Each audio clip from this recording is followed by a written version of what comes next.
Hi, in this video I'm going to go through a second example of solving polynomial equations.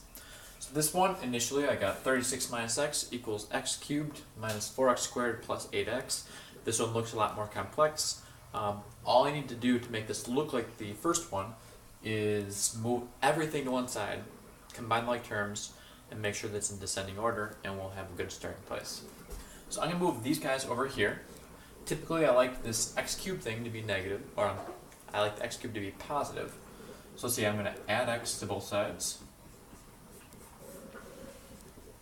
And then I'm also going to subtract 36 from both sides. Okay. I get 0 on this left side. And now on the right side I have x cubed minus 4x squared. I have plus 9x and a minus 36. So now I have it in descending order. It's equal to 0, so now I can look to try and factor this and see if I can solve from there. Now my three factoring methods that we've been working on, we could talk about polynomial long division, if we know a root. Tends to be the last choice because it takes a lot of work to get there. There's quadratic in nature. This doesn't quite match that pattern, but it does look like I might be able to factor this by grouping. I have these four terms, and if I group these guys, I kind of notice like, well, I have 1 and 4. I can get 1 minus 4, and here, if I factor out the 9, I have this 1 and 4 also. So let's see if that'll work.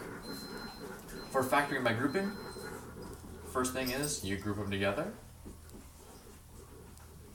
Pay close attention to the negatives. Here it's a pretty straightforward one. Group together. Now for each of these groups, you need to factor out the greatest common factor. X cubed minus 4x squared's greatest common factor would be an x squared, which leaves me with x minus 4.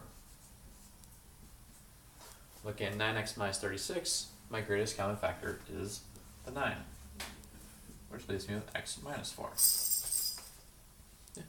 Now, factoring from, or continuing on here, I have the same binomial in both those terms, so I can factor that out, x minus 4. Then see if I take those factors out, what's left? Well, I'm going to be left with an x squared and a plus 9. So what I've done so far is I rearranged this to make it equal 0, and then I've factored the polynomial into x minus 4 times x squared plus 9. And if we're multiplying two things and we get a product of 0, it must be true that one of those things is equal to 0. So I'll say, well, it could be that x minus 4 is 0, or it could be that this other thing is the one that's equal to 0.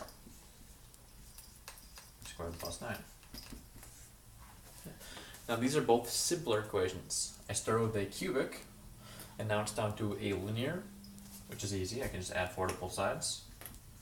So one of my solutions is x equals 4. My other example, our other possibility, is x squared plus 9. For this I'd have to subtract 9 from both sides. Get x squared is equal to negative 9. Now the way you undo a square is you take the square root. And if you square it, you have to make sure you could have the positive or negative, the positive or negative answer, because a positive times a positive is a positive, and negative times a negative is, but we have the square root of negative 9. Now up until relatively recently, we didn't really know if you could square root negative 9, or often said you couldn't. If you use imaginary numbers, you can.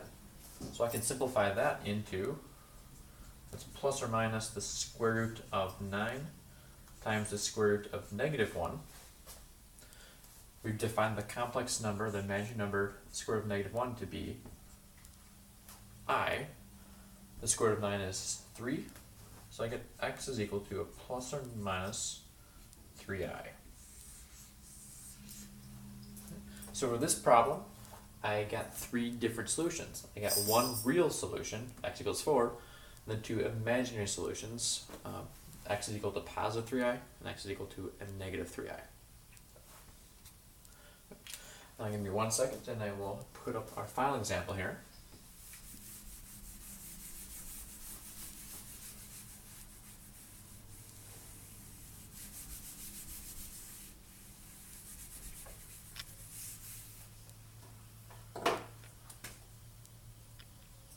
example 3, we have x to the 4th plus 7x squared minus 8 is equal to 0.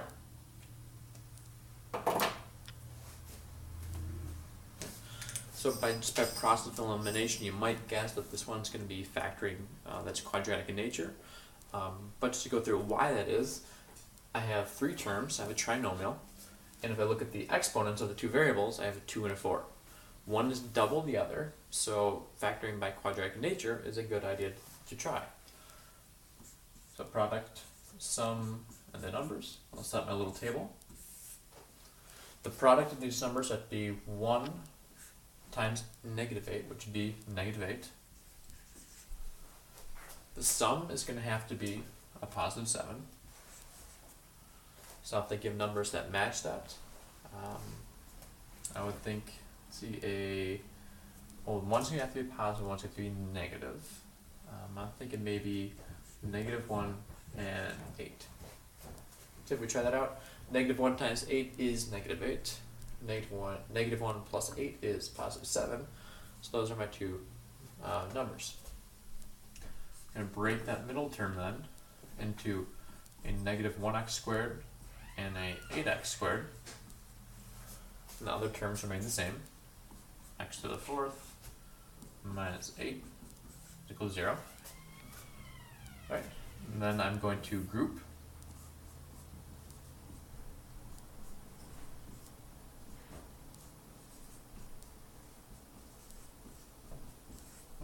You might be noticing some patterns. Seems like it's starting to come together. Factor out the greatest common factors. So in this left term is going to be x squared, which would leave me with x squared minus 1 inside the parentheses. For the right one, I could factor in 8 out. That gives me x squared minus 1 also. Good news that the binomials are the same, so I can factor those guys out. X squared minus 1 times whatever's left. The x squared and plus 8. Okay. So using quadratic in nature, I have factored this original equation, the expression on the left-hand side, into the factored form. Now I have 2 factors that are multiplying together and giving me a product of 0, which tells me that either x squared minus 1 is equal to 0, or x squared plus 8 is equal to 0. Solve the one on the left here. I would add 1 to both sides to get x squared is equal to a positive 1. Take the square root. Keep in mind that negative 1 squared would be the same thing as 1 squared, which is 1. So I get x equals 1 and x equals negative 1. So there are 2 solutions. For this one, to solve this, well, I could subtract 8 from both sides. That gives me x squared is equal to negative 8. Take the square root of both sides, and I get x is equal to plus or minus the square root of negative 8. Since it's the square root of a negative number, I know that's going to be a complex answer. And further, square root of 8 doesn't come out too nicely, so I'm going to have to simplify this. So I'll kind of section this off. I have x is equal to plus or minus, I'll break negative 8 into the real part and the imaginary part. Square root of 8, the square root of negative 1. See, in the 8, I can break into a part that has a nice square root. The square root of 4 times the square root of 2 times the square root of negative 1. The square root of 4 is 2.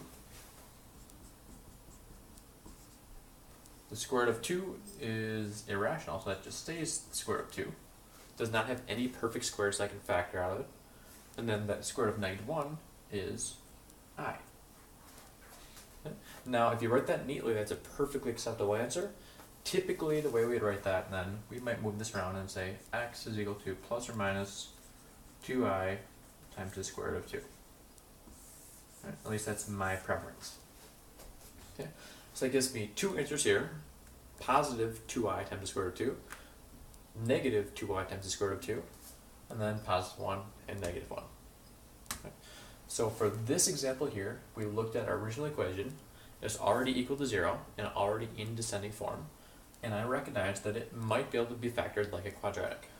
Just set up our product sum table, we figured out the numbers, we split that middle term, we factored out completely, and we end up in this in factored form. We solve each of the factors for 0.